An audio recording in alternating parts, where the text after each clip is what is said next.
de la revista Automotores, buenas tardes. Me encuentro con José Guillermo Sosaya Delano, presidente de la Asociación Mexicana de la Industria Automotriz, la MIA, el organismo cúpulo de la industria terminal en México. Y José, muy buenas tardes, agradecerte el tiempo para esta entrevista y te quisiera iniciar preguntando, 70 años de la MIA, 70 años de representatividad sectorial en esta actividad altamente representativa de la economía de nuestro país. Y yo te quiero preguntar, en 1951 se constituye la MIA y 11 años después se emite el primer decreto automotriz para impulsar el desarrollo de la industria en nuestro país. Esta situación, ¿qué ha significado? Se habla de que al día de hoy la industria a la que tú y yo estamos vinculados está viviendo su séptima etapa de evolución. La primera es cuando la llegada de empresas como Ford, este año ya 96, el año pasado conmemoraron 95. ¿Qué ha significado, Pepe, para ti? Gracias, Miguel Ángel. Muy buenos días y muchas gracias por invitarme a platicar contigo y con todo tu auditorio. Feliz año para todos. Esperemos que sea un año de mucha salud para todos, ¿no? Pues mira, yo diría y empezaría por decir que 70 años hacen historia y una historia muy exitosa, creo yo, de una combinación del crecimiento de México, del crecimiento industrial de nuestro país y sobre todo del crecimiento del sector automotriz.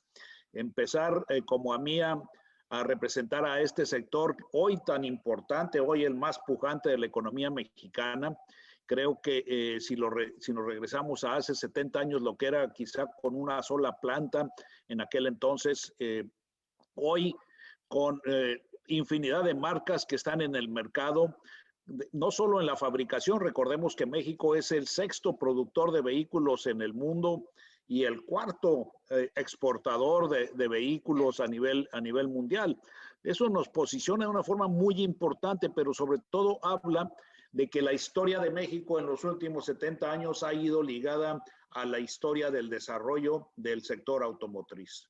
Ahora bien, en ese contexto se habla de los requerimientos que la industria se ha desarrollado, ha avanzado por aspectos de competitividad y sobre todo por rubros muy estratégicos como es su posición geográfica como país, la infraestructura con la que se ha desarrollado, los acuerdos comerciales que ha suscrito, aspectos de transferencia de tecnología y disponibilidad de mano de obra calificada. Estos 5 rubros, José, ¿siguen siendo vigentes, siguen siendo importantes para la industria que tú representas? Son fundamentales. Yo creo que México, lo mencionaba hace un momento, México es un país tan importante en la fabricación y exportación de vehículos precisamente por esos 5 rubros. Y yo me iría al más importante, la mano de obra calificada. Yo no me gusta hablar de mano de obra barata. México es un país eficiente, competitivo en la producción de vehículos y esto significa no solo el costo de la mano de obra, sino de manera muy importante la calidad de mano de obra que tenemos en México. Y el sector automotriz, pues en más de 70 años, ese sí nos gana a la mía. Más de 90 años ya México ha tenido este sector en nuestro país. Entonces la mano de obra ha ido desarrollándose de una forma y se ha ido especializándose. Tan es así que hoy México es uno de los países donde también se están fabricando vehículos ya eléctricos. Entonces, esto nos da una muestra de la confianza que tiene el mundo en la calidad de los vehículos que se producen en México. Y te puedo hablar de algunas marcas que no voy a mencionar ninguna, pero te diría que hay marcas que su planta en México tiene más calidad que la planta que tienen en su país de origen.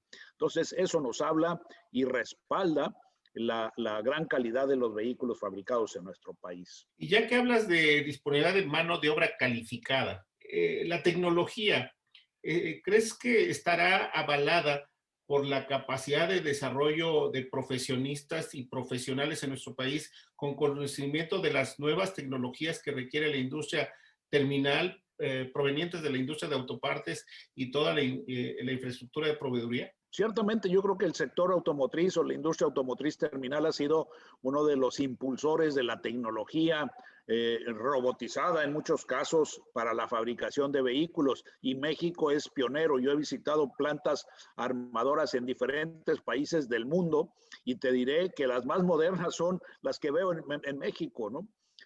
Algunas de las que veo en México, no todas, pero algunas de las que veo en México son más modernas que las que veo en los países de origen de las marcas que hoy también fabrican vehículos en México.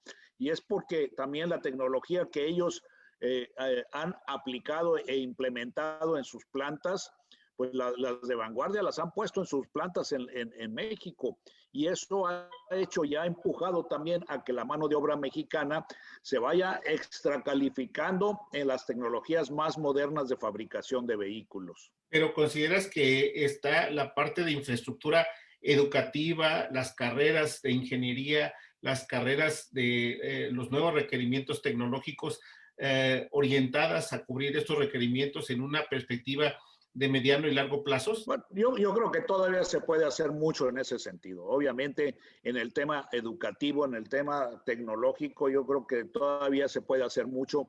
Sabemos que mucha de la tecnología que se utiliza y de la que estábamos hablando hace un minuto es de importación, se importa de otros países más avanzados tecnológicamente. Y a lo que yo me refería en el caso de la mano de obra es que la mano de obra mexicana sabe y logra adaptarse a esas tecnologías modernas, pero desde luego que México tiene todavía un tramo por hacer en el tema educativo para ser también vanguardista en el tema de educación y de educación tecnológica a nivel global. Creo que tenemos grandes instituciones, y mencionaría yo el Politécnico o la misma Universidad Nacional Autónoma de México, donde hay gentes muy preparadas y que están creando nuevas generaciones de jóvenes que han hecho grandes desarrollos de la tecnología, pero creo que ahí necesitan un apoyo importante para avanzar todavía más en ese sentido. Al inicio de tu gestión al frente de la mía, en agosto del año pasado, planteaste la reestructura precisamente del organismo. ¿Qué avances has tenido a la fecha? ¿Ya se pueden considerar algunas evoluciones en ese contexto? ¿Qué les has dicho a los integrantes de tu consejo directivo en torno a este plan de trabajo que estás desarrollando? Este mes tenemos nuestro consejo de presidentes, y justamente voy a presentar ante ellos lo que he visto, lo que he encontrado en el diagnóstico que he realizado de AMIA y mi propuesta para adelante, mi propuesta de una nueva AMIA que aprovecha la gran preparación de la gente que ahí está, y que también ve para adelante reforzando en su marco algunos de los aspectos donde creo que todavía tenemos algo por hacer, y una mía también que presente una nueva imagen, más transparente, una imagen que realmente represente dignamente al sector automotriz. Y ahí también tiene que ver una mayor comunicación con todos ustedes que están en los medios de comunicación, y una mayor participación mía en los mismos también, a efecto de ser una voz clara y contundente del sector automotriz en lo que se refiere al sector terminal de la industria automotriz. Van a ver ustedes los cambios poco a poco. Obviamente no pretendemos deshacer. Lo que quiero es construir sobre lo bueno que se ha construido y mejorarlo. No llego a destruir, llego a construir, sumar esfuerzos de la gente preparada que se tiene y a reforzar esos esfuerzos, y eso es lo que buscaría yo conseguir, que mi consejo ojalá me autorice para el futuro próximo de la mía. Entiendo que no puedes adelantarme algunos aspectos hasta que no te lo apruebe el consejo, pero digamos, la orientación en esos fundamentos, en esos cimientos esenciales en donde construirías este plan de trabajo, esta nueva mía, ¿cuáles serían? Yo te diría primero una mía que esté en mayor comunicación, te reitero, con el público, a través de ustedes, de todos los medios que nos hacen el favor de apoyarnos.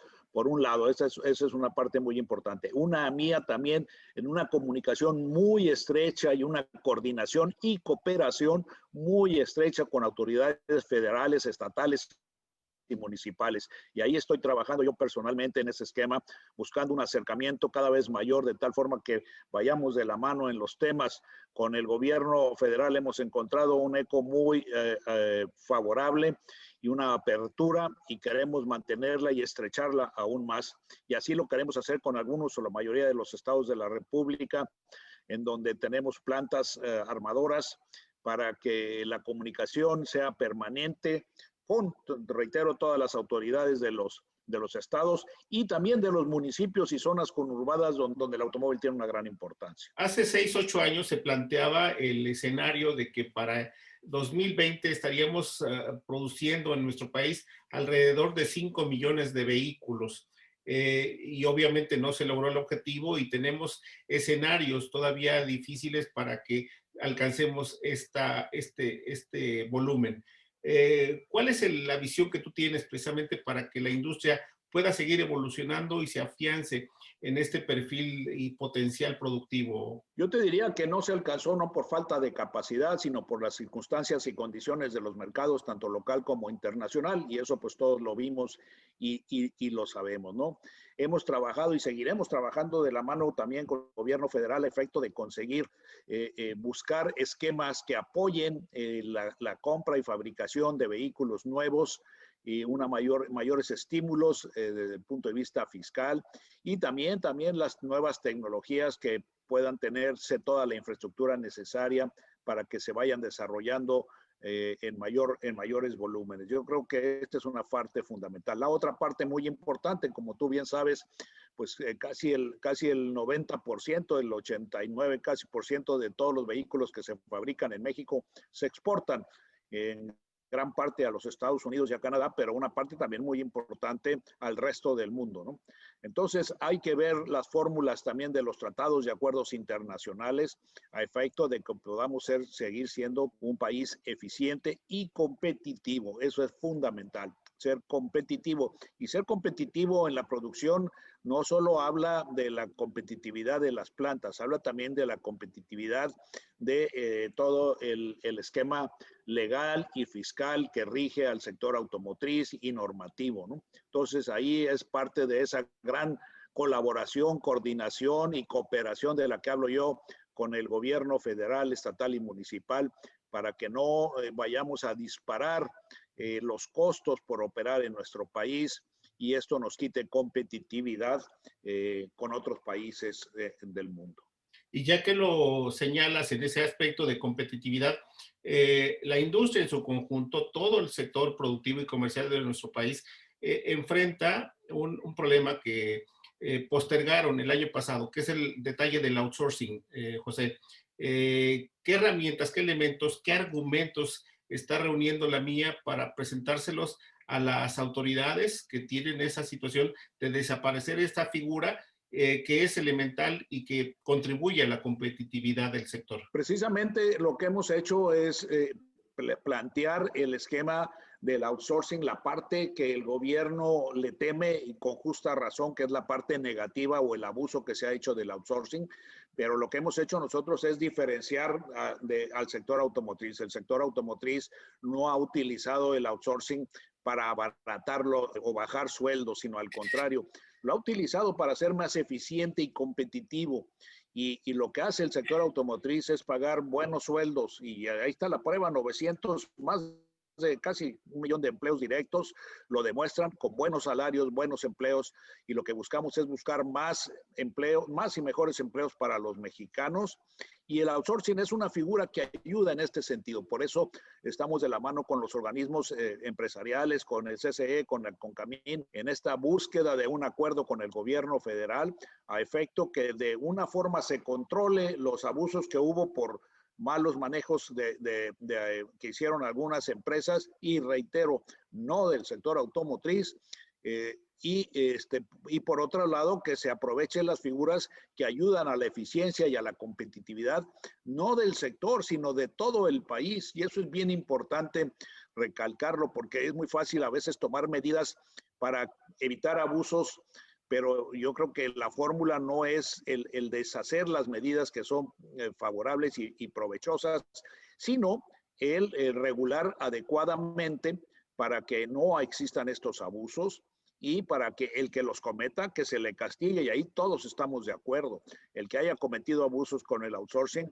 que se le castigue, pero no desaparecer una figura que ha demostrado ayudar a la competitividad de nuestro país. Creo que ahí vamos a ir de la mano en una u otra solución que se encuentre a esta temática. Entonces, como presidente de la mía, ¿estás confiado que la parte gubernamental entienda estos argumentos y realinee esa calificación del uso del outsourcing? Bueno, estamos en ese proceso precisamente, te reitero, muy de la mano con Camín, sobre todo en este proceso, apoyando y dando argumentos y elementos en esa negociación que se ha llevado al más alto nivel del gobierno federal para buscar ese acuerdo. Todavía no hay un acuerdo en sí, y entonces, pues ahora sí que las cartas están echadas.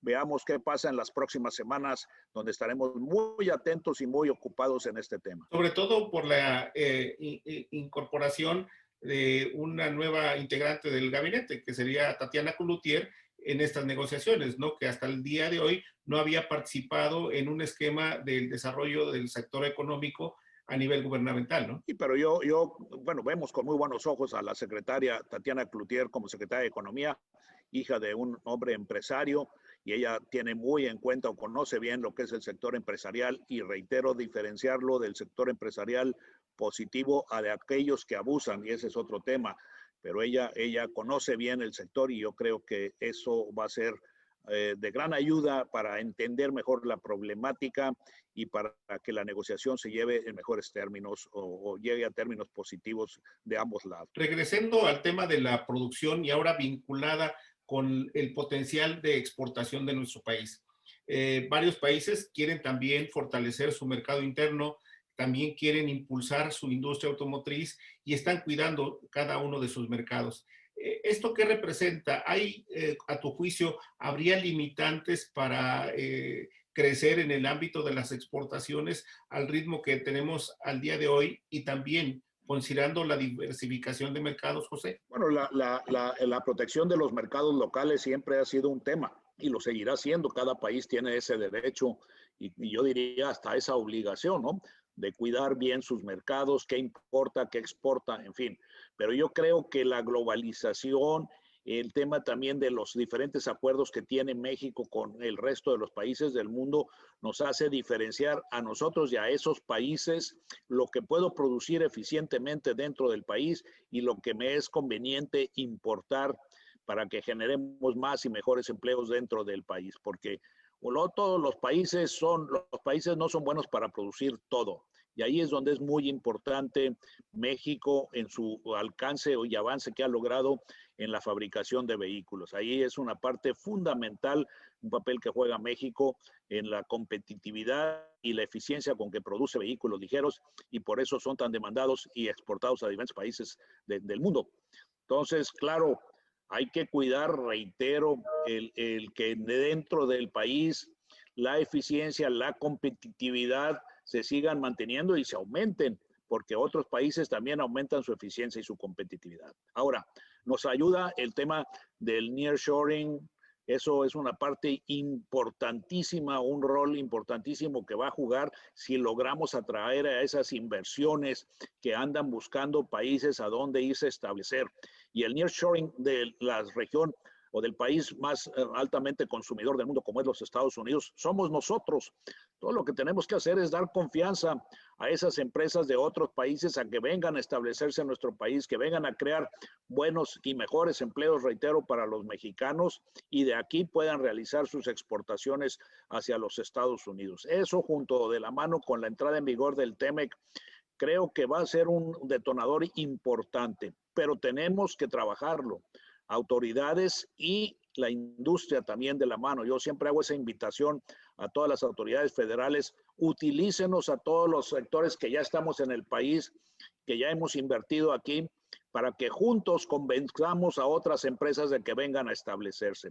Pero juntos quiere decir que las autoridades no solo traten de atraer a la inversión extranjera, sino que le ayuden a mantenerse y que cuando esté aquí la inversión extranjera la cuiden. Hay que cuidarla. Y eso es muy importante. Esta situación pudiera también implicar un cambio, una modificación, un realineamiento en las estrategias de producción y comercialización de vehículos en nuestro país para los diferentes mercados que se han atendido? Como te decía, México exporta a diferentes países y conoce las necesidades de los diferentes países. Entonces, creo yo que México sí está alineado en ese sentido. México es uno de los países que tiene mayor número de tratados comerciales o de acuerdos de acuerdos de libre comercio, casi 40 y tantos acuerdos o tratados tiene firmados. Y esto creo que habla muy bien de nuestro país, habla de un país que se compromete y cumple. Y eso es algo que tenemos que cuidar todos.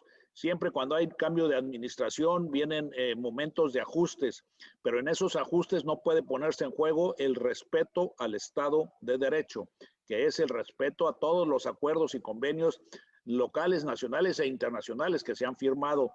Y eso es lo que va a dar confianza a una mucho mayor inversión local y extranjera en nuestro país. Y eso, desde tu punto de vista, permitiría que se diversificara los mercados que actualmente atendemos. Obviamente hay empresas que atienden quizás hasta 80 mercados diferentes, pero también se insiste mucho en diversificar más esa proyección y en exportar más que a Estados Unidos, inclusive, ¿no? Sí, desde luego todo el sector automotriz también busca otros mercados y diversificarlo más e incrementar los volúmenes de vehículos que exporta a otros mercados, no solo al de Norteamérica. Y eso se está logrando poco a poco, obviamente.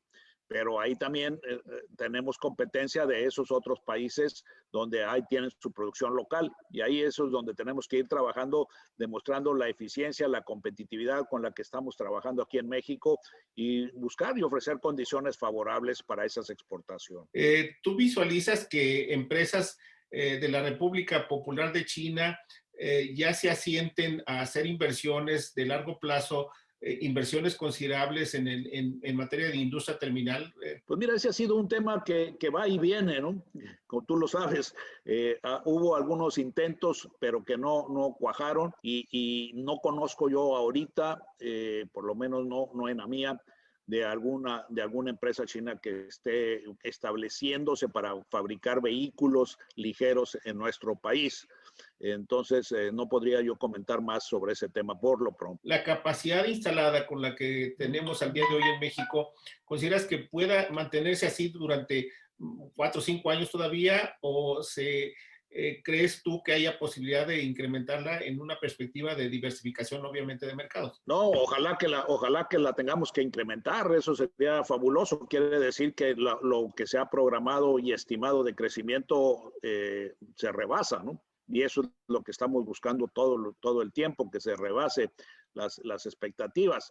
Yo creo que este año se espera un crecimiento, yo esperaría, ojalá, 12-13%, ojalá más. Y todo va a depender, reitero, como lo he dicho en otros medios, del comportamiento de la pandemia, ¿no? Porque esta crisis económico-financiera global es derivada de una crisis sanitaria, no de un problema financiero. Entonces, en cuanto la crisis sanitaria se resuelva, creo que vamos a ver un repunte importante en la economía. ¿Y lo ves en un viso interesante de recuperación en estos, no sé, 6 meses próximos? Pues mira, ya vimos una recuperación importante en las exportaciones durante noviembre y diciembre, aunque el total del año no fue lo positivo.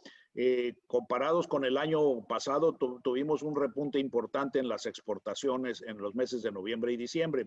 Ojalá que esto nos empiece a marcar tendencias que luego vayan incrementando ya a lo largo de todo este año y entonces cerraríamos creo que bastante bien este 2021, perdón. Sí. 70 años. ¿Qué contempla, a partir de tu reunión de consejo directivo, qué contempla destacar esa evolución de las 7 décadas de la mía y la conducción que tú estás tomando desde el año pasado para realinear y darle nuevos objetivos, nueva visión, nueva perspectiva a este organismo representativo de la industria terminal? Yo creo que es importante visualizar lo que hemos hecho bien, ¿no? En 70 años. Algo hicimos bien, que reitero, somos el 4º exportador del mundo, el 6º país fabricante de automóviles en el mundo, cuando antes, hace 70 años, ni pintábamos como fabricante de vehículos en el mundo. Entonces, como sector y como asociación que representa ese sector, algo hemos hecho bastante bien. Entonces, creo que eso es las cosas que hay que visualizarlas para proyectarlas hacia un crecimiento a futuro, ojalá muy agresivo, ojalá un crecimiento que detone todavía más al sector automotriz y a las nuevas tecnologías del sector automotriz para que sigamos creciendo de forma muy importante. ¿Y cómo debería ver el gobierno el hecho de la aportación que hace este sector que tú representas en los resultados de la balanza comercial? La balanza comercial de nuestro país no sería superavitaria si no fuera por la actividad que representan empresas como la que tú representas, las de la ANPAC y las de INA. Creo que ahí señalas algo muy importante. Nosotros tratamos de comunicar al gobierno todo el tiempo la importancia que tiene este sector, no solo para la balanza de pagos, sino sobre todo para la economía en general. Un generador de casi 1 millón de empleos directos, de más de 3 y pico de millones de empleos indirectos y hasta 20 y tantos indirectos, si tomamos en cuenta todos los sectores, 20 y tantos millones de trabajos que de forma indirecta dependen del sector automotriz, creo que es digno de tomarse en cuenta. Somos una parte muy importante del bienestar social de los mexicanos, porque aportamos empleos de buena calidad para los mexicanos, pero no solo empleos con ingresos seguros, sino que además educación y crecimiento en la formación de muchos mexicanos. Y eso creo que es la parte muy importante que tratamos de mostrar ante las autoridades constantemente para que consideren esta parte y además un generador de impuestos de manera fundamental, muy importante también, ¿no? Entonces, creemos que eso tiene un valor que le permite al gobierno funcionar bien y nos permite a nosotros como sector seguir trabajando de la mano de este gobierno para que juntos logremos que este sector siga creciendo de forma positiva. Reitero que al final del día generaremos más y mejores empleos para los mexicanos. Pues José Sosaya, presidente de la Asociación Mexicana de la Industria Automotriz, agradezco tus palabras. Estaré al pendiente de los resultados y la aprobación que hagan de tu plan de trabajo en el Consejo en las próximas semanas para visualizar esta nueva ruta, nueva conducción de la mía en breve para este año. Muchas gracias por parte de todos los seguidores y lectores de la revista Automotores. Mil gracias a ti, Miguel Ángel. Mil gracias a la revista Automotores por estar siempre pendientes de lo que hacemos en AMIA y seguiremos de la mano con ustedes y contando con su apoyo. Muchísimas gracias y muy feliz año para todos. Muchas gracias a todos.